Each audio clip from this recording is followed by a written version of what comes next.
Assalamualaikum warahmatullahi wabarakatuh. Kita ketemu lagi secara asinkron pada mata kuliah Matematika Teknik Lanjut. Kita akan melanjutkan sedikit tentang persamaan diferensial yang diselesaikan dengan metode numerik.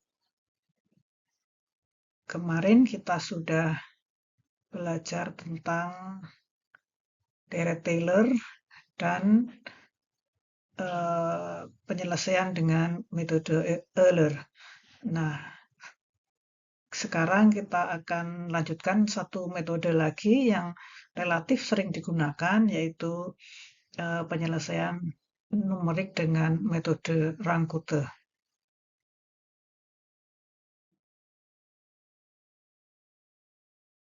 Oke, kita akan masuk ke metode Rank-Kute. Nanti akan saya sampaikan teorinya sedikit, kemudian ada contoh penggunaan. Kita masih akan menggunakan contoh yang seperti pertemuan sebelumnya.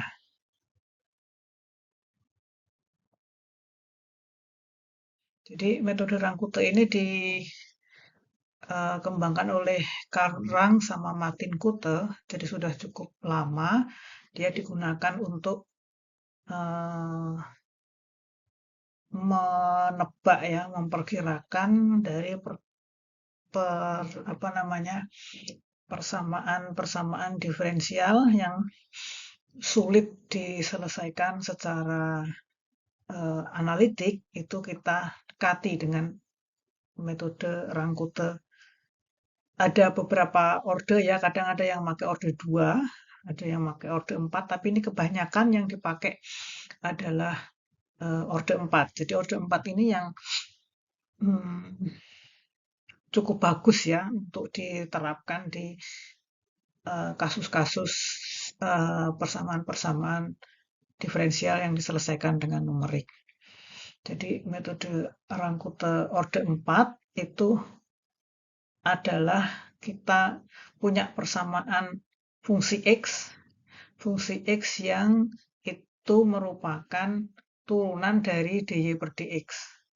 Nah, dengan di titik xn, kita punya nilai fungsinya ini adalah yn. Jadi jika x-nya ini xn, maka y-nya itu adalah yn. Kita tahu satu titik, kalau dalam kasus-kasus teknik pertanian, ini bisa initial condition atau boundary condition. Jadi yang di pinggir atau mungkin yang di awal.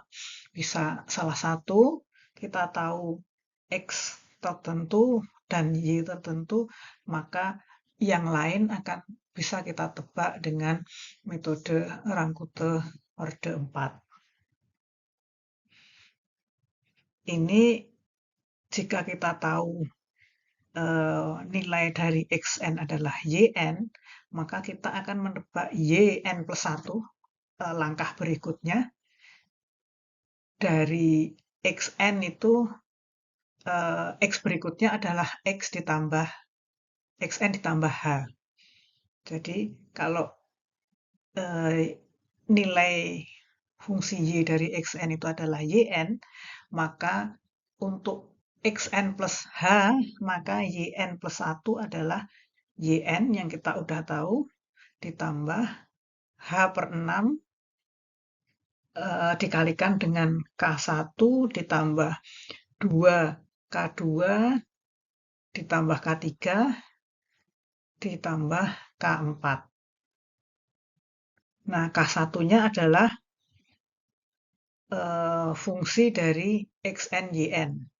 Jadi X ini yang pertama, Xn Yn ini kita masukkan ke dalam fungsi ini. Kemudian K2-nya apa? K2-nya adalah fungsi dari Xn plus setengah H dan Y-nya adalah Yn plus setengah H kali K1, jadi kali konstanta yang sebelumnya. Kemudian kalau K3 itu adalah fungsi dari Xn plus setengah H dan YN plus setengah H K2.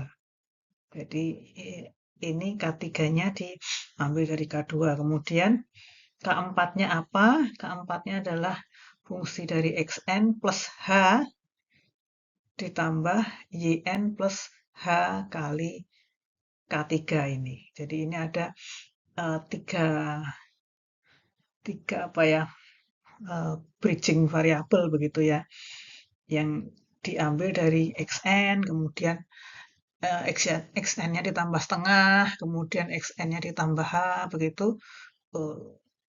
Kemudian dia dimasukkan ke sini. Baik, kita ulangi lagi soal yang sudah kita kerjakan dengan Deret-Taylor ya. Kemarin kita sudah mengerjakan ini dengan Deret-Taylor sama pakai Taylor juga. Kita akan coba selesaikan soal yang sama ini dengan metode Rangkute.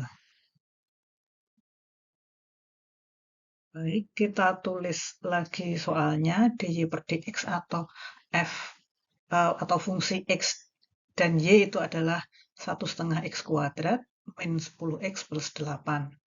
Di mana pada x sama dengan 0, maka y 0 sama dengan 1. Kemudian langkahnya itu adalah h 0,5 setengah, kemudian setengahnya dari h adalah 0,25.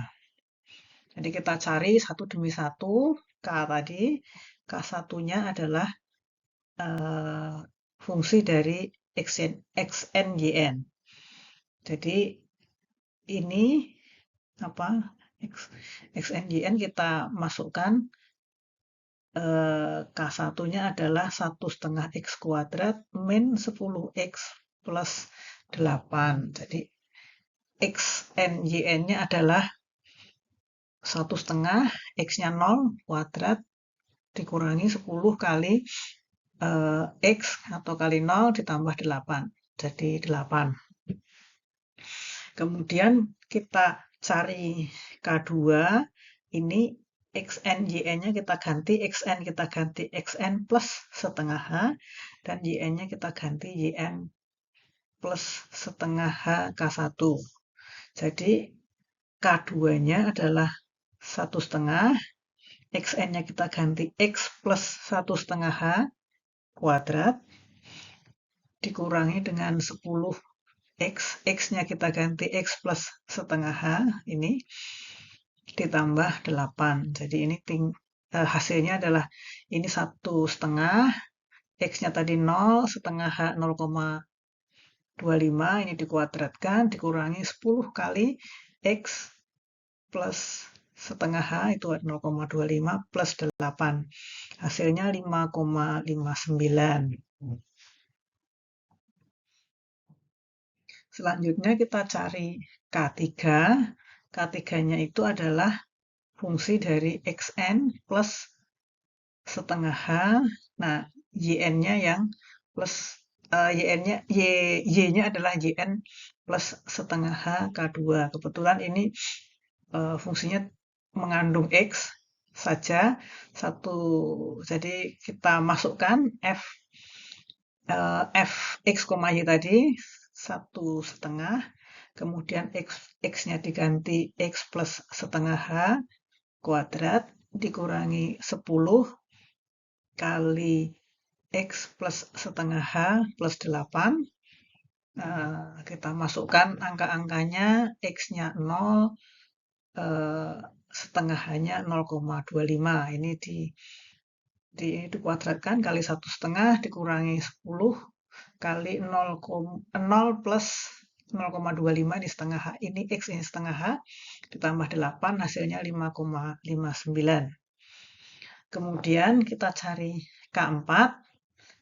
K4 itu fungsi dari XN plus H dan YN plus H K3. Kita masukkan ke persamaan fx, y 1/2, kemudian x plus h kuadrat dikurangi 10 kali x plus h ditambah 8. Kita masukkan x-nya 0 hanya 0,5, jadi dia 1/2 kali 0 plus 0,5 kuadrat dikurangi 10 kali 0 plus 0,5 ditambah 8, hasilnya 3,375. Nah, terakhir kita kembalikan, kita cari yn plus 1-nya.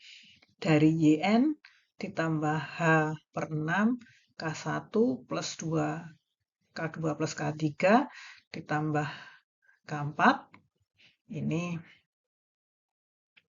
yn-nya 0 tadi, kemudian h itu 0,5 per 6, k1-nya tadi 8, k2 dan k3 ini tadi masing-masing 5,59 dan k4-nya 3,375 ini. Jadi ini hasil perhitungannya adalah 3,375.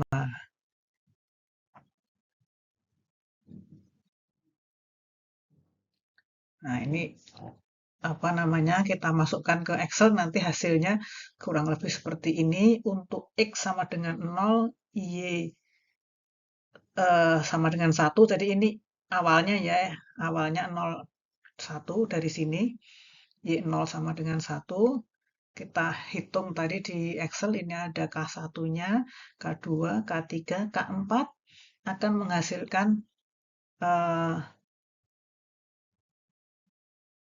apa namanya, Y 3,8 ini. Langkah ini kita lanjutkan terus sampai kita dapat sesuai dengan soalnya tadi, hanya nambah setengah, setengah sampai 3. Kita akan dapat hasil sebagai berikut.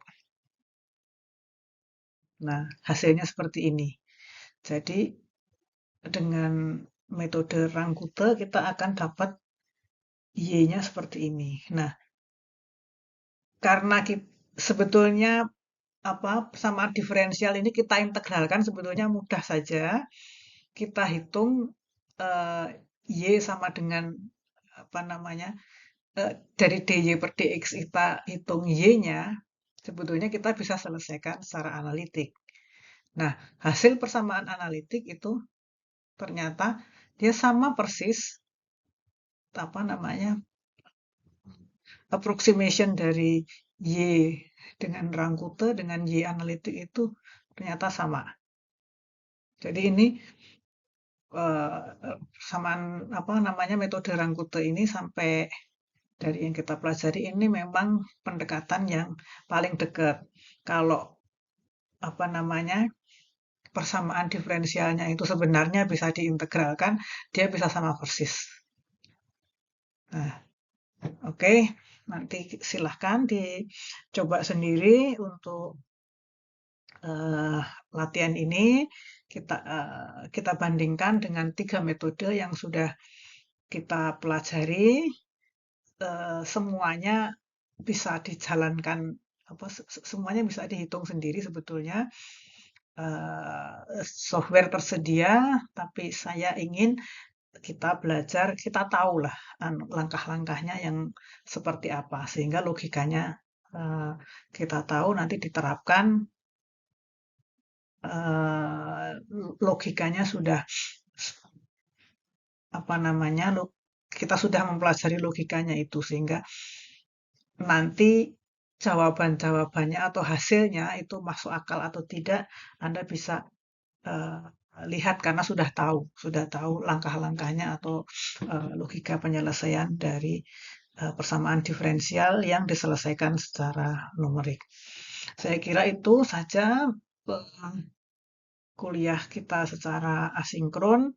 Kita akan ketemu minggu depan dengan soal yang masing-masing nanti akan kita selesaikan untuk numerik ini.